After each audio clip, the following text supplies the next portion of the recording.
Hôm kia nằm mộng thấy đời tột đỉnh giàu sang, bước lên ngôi quyền lực, hạnh phúc và vinh quang.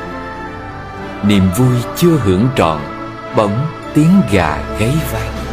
Giật mình choàng tỉnh dậy, ta nhìn ta ngỡ ngàng. Đêm qua nằm mộng thấy mang phận nghèo chan truân, tai ương cùng bệnh hoạn đến bủa vây không ngừng. Bèn ra sông tự vẫn, chợt nắng soi giật mình, thì ra là cơn mộng, mở mắt chào bình minh.